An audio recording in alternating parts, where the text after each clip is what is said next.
Hey guys, welcome back to Let's Play Sonic Generations. In the last episode, we took on Crisis City of the modern era, and in today's episode, we're going to be taking on this really town square-ish kind of like little level here. And this is actually one of my favorite levels to play, to be perfectly honest. It's like most of the levels in the modern era, I really like playing these over and over again. But anyways, let's go ahead and do Act 1 of this stage here. Let's already get into the meat of it, and let's get started on here. Now, this level is a level that's taken from Sonic Unleashed, which was released on the PS3, 360, Wii, PS2. And honestly, a lot of people have mixed opinions about that game. But this is Rooftop Run. I love this level. This level is so, like, festive and everything. It's really, like, really joyous. Like, you feel really good playing this level. And really, most of the platforming involved these balloons here, where we've seen the balloons plenty of times in various challenges and stuff like that. This is where really the balloons kind of are needed for most of the stuff. And we're taking a little bit of a cart ride here. So let's go ahead and get on these carts here. And honestly, like I said before, a lot of people have mixed opinions about Unleashed. Sonic Unleashed, that's one of my favorites. I love Sonic Unleashed. Sonic Unleashed is a fun game. I haven't played the HD versions of these games. I haven't played the 360 or the PS3 version, and I'm gonna get spiked, aren't I? Yes, I am. That little guy just like, I'm gonna spike you, or I'm gonna shoot you, and then you're gonna get knockback damage into the spikes, because that's how I roll. Anyways, most people have, a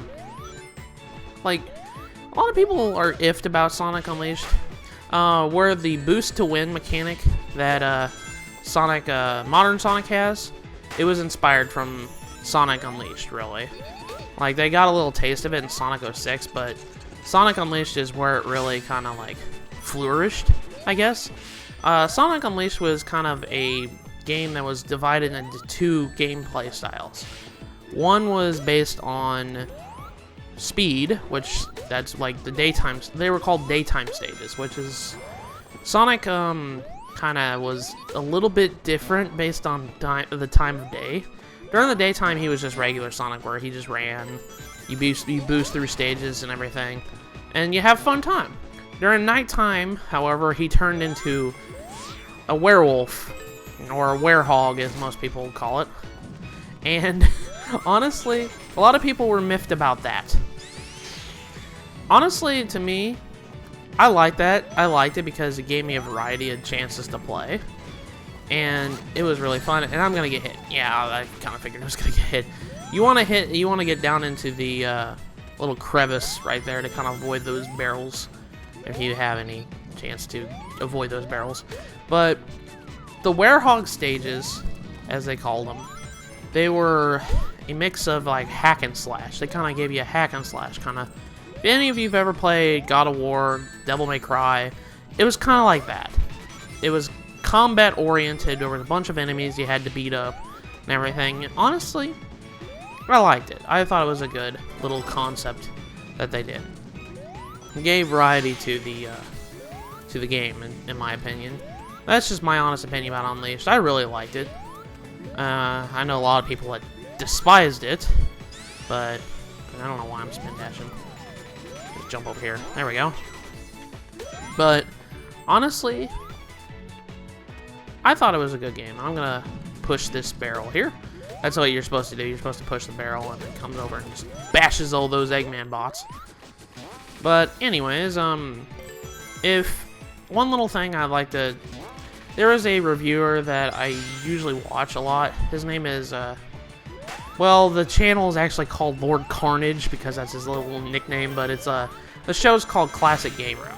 And I remember distinctly that he made a review of Sonic Unleashed, and the best way he described it was, if a parent wants to get a game like Devil May Cry or God of War, but they're worried about it being too violent for a kid, he said he would absolutely recommend Sonic Unleashed because it isn't really too violent.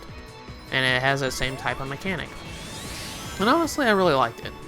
Now, one little thing that I forgot to mention is that the PC version of this game, actually, one little thing that I would really advise, if you guys have a good enough PC, get the PC version of this game, because there is a lot of modding communities out there that can pretty much mod like any level in the game. And oh my gosh, these little laser guys are kind of annoying right now. I completely forgot how annoying this stage could get with freaking laser dudes. But anyways, the modding community, which is they make their own levels and everything. And one little thing on the PC that they managed to get, and whenever you get into this segment, you want to jump onto the nearest peg here, and then you want to jump, come down into the middle. Oh, well, I didn't get in the middle. It starts spin dashing until it gets to the 12 o'clock here, and then bash right into Eggman's thing right there. And then we're almost done with the stage at this point. But anyways, the modding community, they pretty much made a thing called the Unleashed project, where they took practically every daytime stage of Sonic Unleashed and made a level of it. I really would advise everybody to go and get that if they can. It's a really fun little mod, and my friend Sonic Ghost has been playing that a lot. He's been telling me he really liked that. But anyways, we got an A rank on Rooftop Run, so there we go. But yeah, if you guys get a PC version, the load times are cut in half. The stages look pretty gosh darn good in 1080 because, well, PC kind of upscales everything tremendously. Every game that you play looks better on PC in my opinion. But and not only that, you have a chance to play these modded levels, which a lot of people took really good time and effort to make. And honestly, I really would advise everybody to get the PC version if they can. So let's go ahead and switch over to Modern Sonic, and now we're going to actually play Rooftop Run Modern. Folks, I am sorry about that. I had someone knocked on the door while I was playing the stage. And honestly, I'd rather not make a big cut like that in the middle of the recording, so I'm starting the stage over again. But anyways, let's go ahead and start Rooftop Run Act 2 with Modern Sonic. Now, this stage, honestly, now we're going to be seeing a lot of Sonic Unleashed's elements be put into this level, because honestly, I think that they well implemented Sonic's daytime stages from Unleashed in this level. And most of the concept that happened in the game are well presented in this stage right here. And one thing I really like to do is I like to listen to the music. If you guys actually listen to it, it's really festive. I love it. And not only that, is like, I'm studying for finals as of right now. This is my study music. Whenever I study for like a big test or something like that in school, I just love it. It's really nice and festive. It keeps me upbeat. It like puts me in a good mood whenever I listen to it, like, essentially. And I really do like that they did that. Like, I know that the Unleashed's Rooftop Run music is really, really good too, and I just can't get enough of this music, and honestly, I just completely get spiked like that. But anyways, one little thing I didn't mention is, like, I knew that whenever they were going to choose like a stage from each game, I had a hunch that they were going to choose Rooftop Run's stage, but I was like, because everybody loves this stage. Everybody, I've seen nothing but praise for this stage whenever people talk about it, and essentially. But I was like thinking of other stages that from Unleashed that a lot of people could use, or Sega could have used for this game in general. Now, whenever I was thinking about it, like, I really thought about it deeply.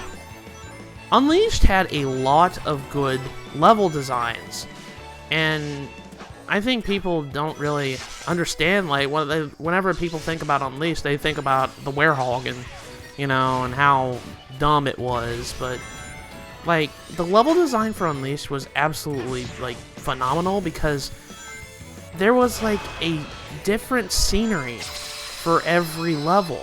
It was very, like, variant. each level, like they had like a desert level, they had an ice cap level, they had a city level, they had, you know, they had a lot of level designs. And if I really thought about another level that Sega could have chose besides Rooftop Run, I would probably say they would have probably chose Cool Edge, which if you played the Unleash Project mod, you will play that stage and see what I mean. But Cool Edge is such a good stage, in my opinion, and like it would be a good ice level for this game. Like if they didn't choose Ice Cap Zone from Sonic 3, they would have probably chose Cool Edge, because that was a good ice level, in my opinion. It was well designed and everything. I really do like Unleashed, and I will plan on LPing it someday, but honestly, I think like a lot of people should play Unleashed if they get a chance to. It's a fun game, in my opinion. Even with the Werehog gimmick that they put in the nighttime stages, I thought it was fun, to be perfectly honest. I liked Werehog. I'm probably one of the minor people that actually liked that stage, or like that concept. It was really fun. I really enjoyed Sonic Unleashed, and honestly, I need to go pick up the HD version myself. But anyways, the concept here is we want to bash these robots into the other robots. I'm sorry about that. I had a little hiccup there. We want to bash these robots into these other robots. That way they stop firing at us and chase this gigantic helicopter thing. I don't know what to call it. Blimp? There we go. Beat the stage. So let's see how much we got here. Oh, sweet. We got an S rank. Holy crap. Didn't expect that. There you go, folks. That was Rooftop Run Act 2. So now let's go ahead and see who we freed. Now if there's only 2 stages left in the game, you guys could probably tell who we freed based on the gigantic figure outside the level. That's one thing I forgot to mention, is you can kind of see it at the end of the level there, who it is. You can see him right there. He's in the lower right-hand corner right there.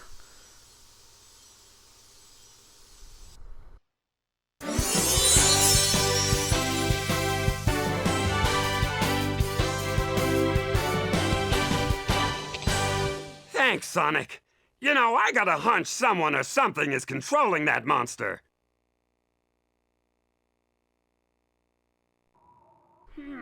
But anyways, that was Vector the Crocodile. He was introduced in Knuckles Chaotix, which is a Sega 32X game back in the Genesis era, I should say.